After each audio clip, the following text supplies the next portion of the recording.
The person who invented the air conditioner is really a genius.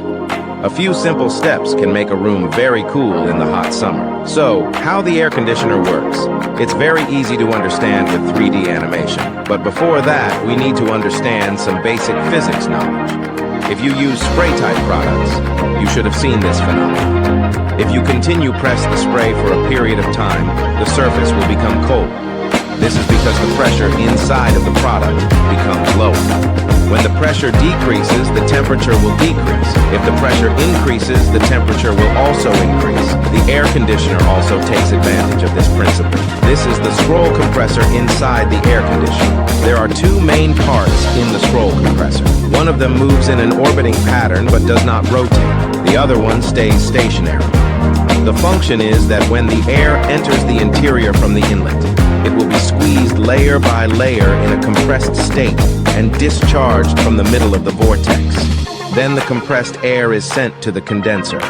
When the temperature of the refrigerant that is pressed into liquid and passes through the compressor becomes hot gas above 80 degrees Celsius, a fan is needed for cooling. And this is why the fan blows hot air. I guess when you were young, you must have thought that the hot air was sucked out from the room through the air conditioner. Now you know the reason. When a liquid evaporates, it absorbs heat and turns into a gas.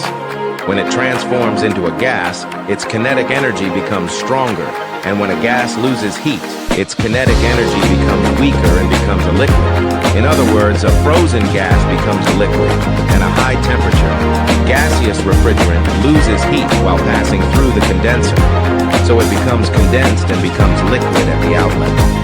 Although the refrigerant has lost some heat when passing through the condenser, it is still very hot. The temperature is about 50 degrees Celsius.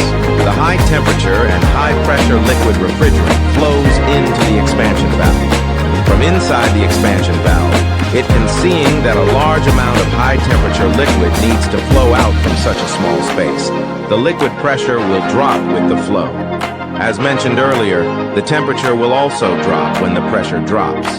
The expansion valve is connected to a sensible heat storage device that detects heat. The device will detect the temperature. If the temperature rises, the pressure of the gas will rise, pressing on the spring to send out more heat. When the evaporator outlet temperature drops, the gas pressure drops, and the amount of refrigerant entering the evaporator will also drop, so the air conditioner will. It can intelligently control whether there is too much or too little refrigerant. Then the refrigerant passes through the pipes of the evaporator and takes away heat in the process. When the fan below starts to run, since the wall-mounted air conditioner cannot occupy a large space, a liquid wheel fan is used instead, propeller fan. In the summer, we all know that when you put a cold glass in the air, its surface will be covered with water. This is because the gas loses heat and is condensed. The surface of the pipes flowing through the cold refrigerator is also covered with water. There are water droplets, so there is a special drainage device below it. This is why your air conditioner dropped water. Thanks for watching, like, comment, share, and follow.